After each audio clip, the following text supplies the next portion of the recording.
Hi there. I can't know why you clicked on this video, but I know one thing about you that is true. You saw the thumbnail to this video, you saw the words Adderall and addiction, and you chose to click it. You decided it was worth your time. Maybe you have experienced Adderall.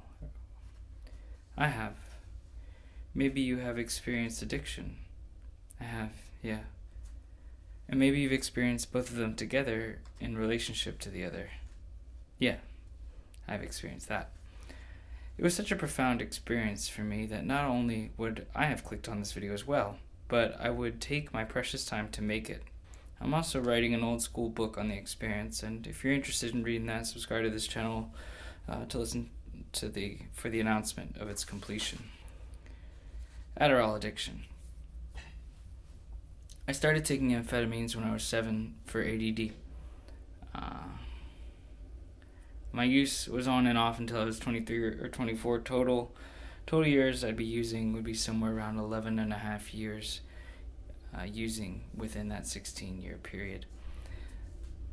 I used by the direction of doctors, and I knew I was becoming dependent, but I didn't see myself as an addict until that bottle was empty. I looked through everything I had to find some more, every little jean pocket, my toiletry bag, and other stash spots. I saw something orange in the crack in my floorboards. I saw the crumbs of a amphetamine tablet, and I carefully pushed it out with a knife. And I touched the knife to my mouth and used my tongue to pick up all those morsels. And it wasn't even enough to keep me from getting distracted or whatever it was supposed to do. I just wanted more. I missed the feeling, and I couldn't think straight because of this voice in my head during withdrawals that I used to call the advocate.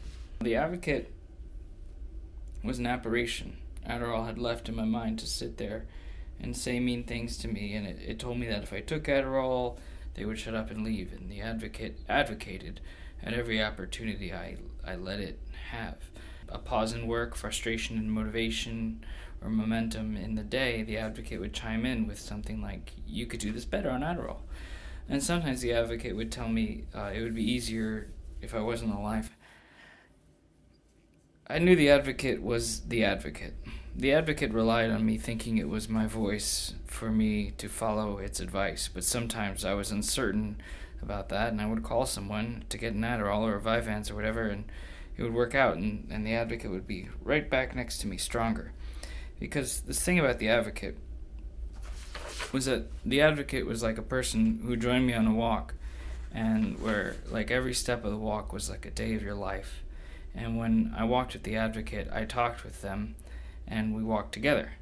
And when I stopped to not only talking but also listening to the advocate, the advocate would keep talking, but I slowly walked away. They'd stop walking with me a little bit every day, and the voice got quieter as it becomes a memory and further behind you, or me. This is my story. Quitting Adderall was at first like being reborn again, but with half a brain and with lead boots on. I found myself counting down from 10 to get myself out of bed to pee in the morning or the afternoon if I slept in, because I was so tired all the time. All those all-nighters I had pulled on Adderall came back with a vengeance when I was withdrawing. Same with the release of years of amphetamine-induced anorexic behavior. I had an insatiable appetite and seemed to be always wanting to eat. I was incredibly moody as well, almost as if the ability to regulate emotions had been abandoned or displaced by whatever the Adderall was doing, and I had to relearn how to interact with my feelings instead of being so thought-heavy. I was in a bad way, and I had a profound experience on psychedelics and told myself with meaning that hard work was supposed to be hard. It was all easy on Adderall. You could do anything on Adderall. At the time, I was a teacher, a dishwasher, I drove a bicycle pedicab, I did Craigslist video work, and I had a small business binding custom journals and notebooks. On Adderall, not only was this work easy, it was compulsory. That doesn't mean it was quality. I couldn't seem to not stay busy with all this to fill a day or a night, probably as 4 to 6 hours was typical, if that. Seemingly suddenly, I no longer had my Adderall, and the jobs got worse. The teaching program ended, the restaurant environment was toxic, and my position of dishwashing on Adderall was immaculate and satisfying. Although it was wet and gross and hectic on Adderall, it was easy work, and off of Adderall, I sucked at it and would stare off in the distance and play in the water. I had become a different person off of Adderall, and I had no choice because Adderall was what made me a different person, and I had to come home to my original self, who truly hadn't been fully embraced since I was 7.5 years old. So I gave myself then what that 7.5-year-old boy needed. This one needed discipline, so I sent him to learn Kung Fu. I started running again, off Adderall. And no matter how I felt, teaching myself to embrace patience and remain in discomfort to endure beneficial results and do my best to curb impulsivity, I found slowly the opportunity to rebuild myself. I continued to learn about myself in this way, and not to say I wasn't learning about myself on Adderall. I hadn't realized I was a drug addict while taking it. I thought I was just dependent. So I realized I was a drug addict. I remember the moment, I was having thoughts of just pining and wanting and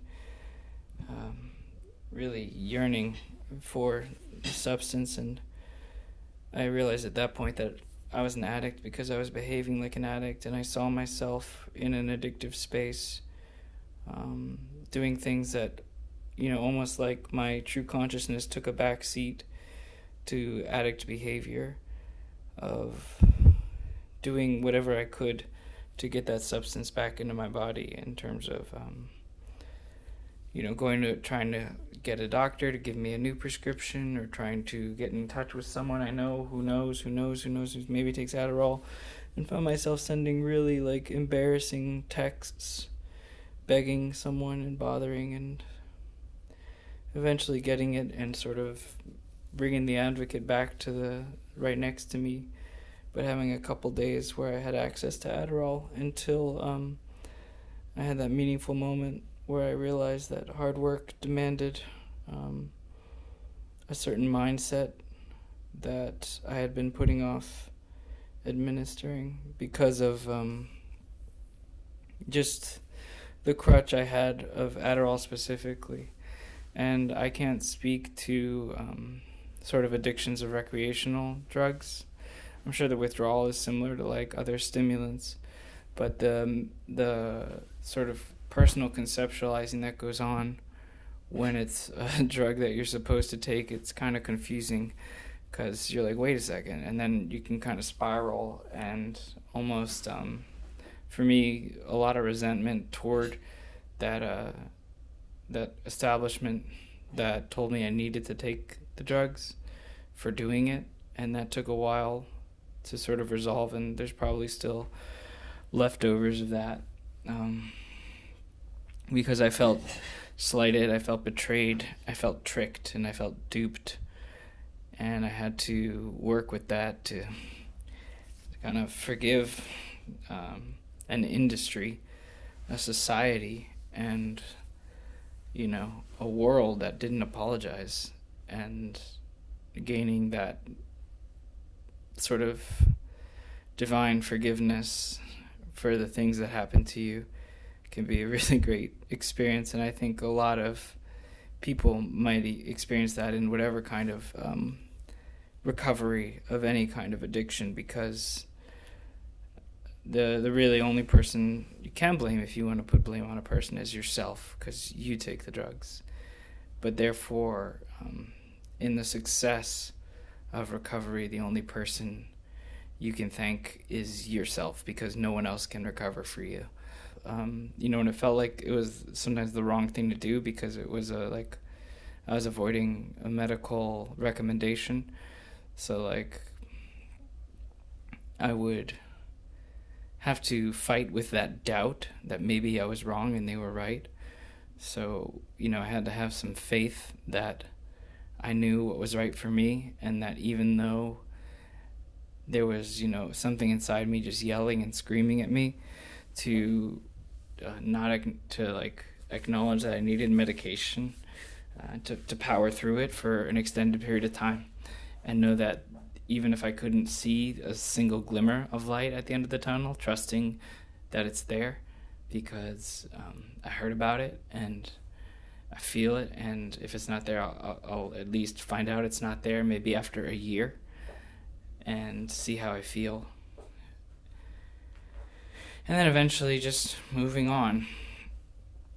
And the thoughts are just there, and they're not really like tumultuous. It's kind of like when I went into that space of thought before I got further along in that recovery, it was always a kind of a chaotic mess of inner dialogue that was argumentative with itself and doubtful, and it was like I was schizophrenic probably in the withdrawal of Adderall, because amphetamines can induce schizophrenia, and I don't know about anything that has to do with its withdrawals, but it was like at that point was probably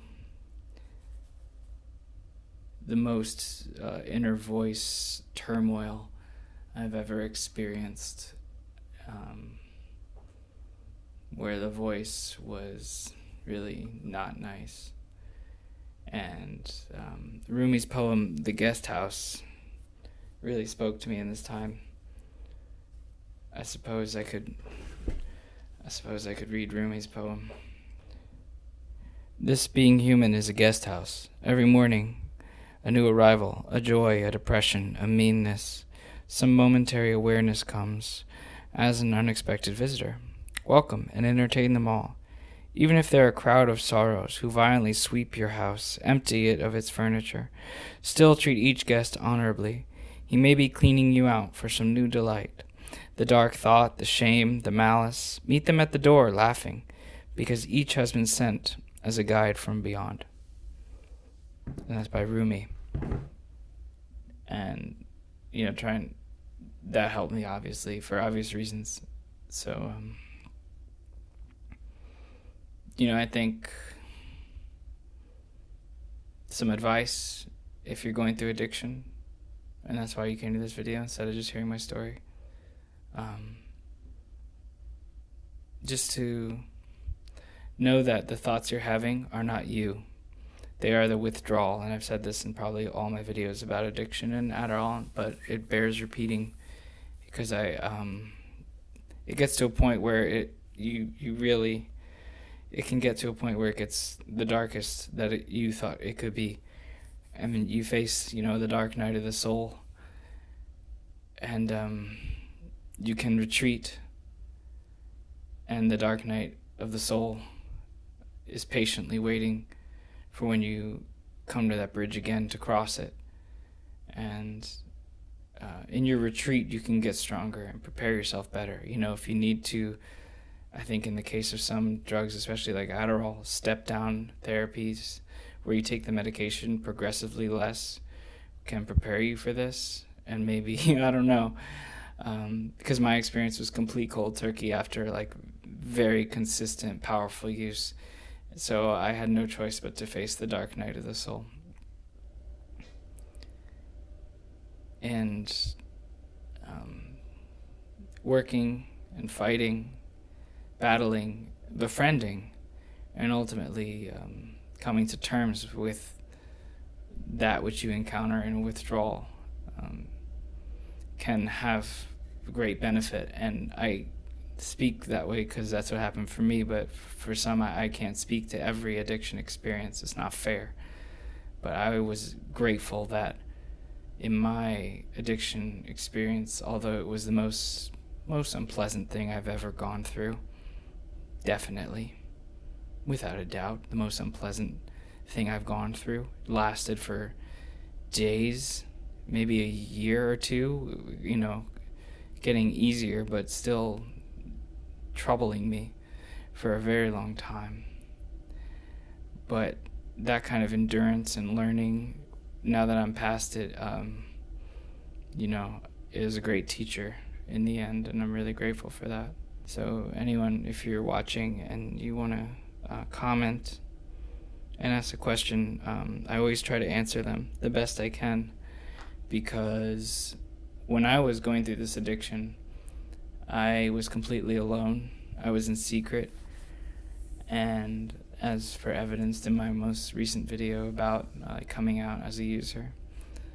So I know that it can feel really like isolating, and I hope that this can provide some company for that situation, and that as you sort of mourn the life of the version of yourself that takes Adderall, you can know that you're not the only person to experience such an odd change in who you are, if it's that profound for you. Some people take it and they stop taking it. It's not a big deal.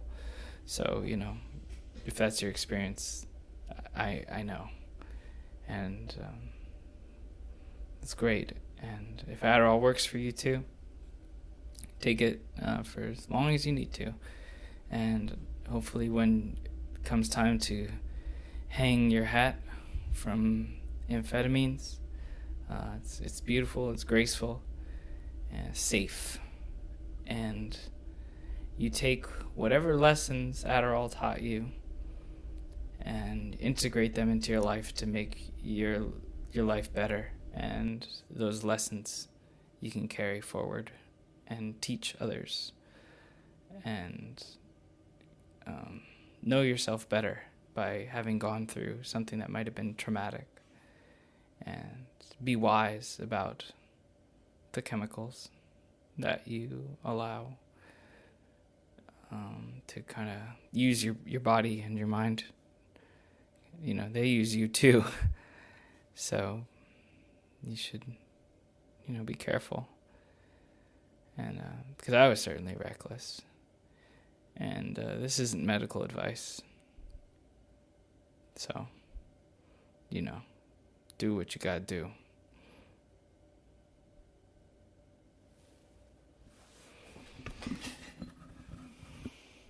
Again, thanks. Hey there, you stuck around for the whole video. For that, I thank you. I'm gonna give you a little treat for all the time you've listened to me, if you stuck around. It has nothing to do with Adderall, it has nothing to do with addiction. Just a little treat.